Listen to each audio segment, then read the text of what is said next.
Chakdaha মুকুন্দপুরে picnic করতে এসে পরিবার সমেত হেনস্থা ও মারধর খেতে হলো কয়েকজন যুবক দুষ্কৃতীর বিরুদ্ধে।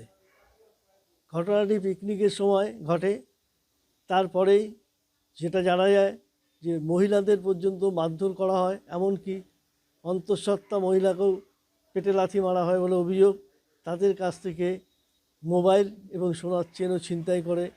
ঘটনাটি ঘটার পর চাকদা থানায় অভিযোগ করেছেন ওই পিকনিক করতে আসা মানুষজন। হ্যাঁ, আমাকেও মারধর করেছে। আমরা কিছুই না, আমরা জাস্ট মানে দেখতেই গিয়েছিলাম যে ওই ছেলেটাই কি আমাদের কেউ না, মানে কেউ কি না। এবার আমরা গিয়ে বলি আমাদের ছেলে না, ভালো কথা। প্রথমে ধাক্কি হয় এবং একটা ছেলে আমার বুকে লাথি মারে ডাইরেক্ট, কোনো কথা না বলেই। আমি জাস্ট তাকে জিজ্ঞাসা করি আমাকে মারলে কেন।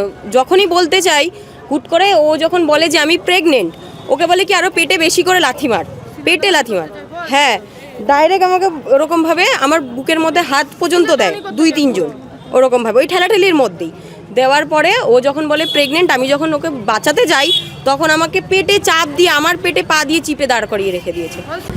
আমরা আজকে মুকুন্দনগরে পিকনিক করতে গেছিলাম। পিকনিক করতে গিয়ে দুই দলের মধ্যে ঝামেলা বাঁধে।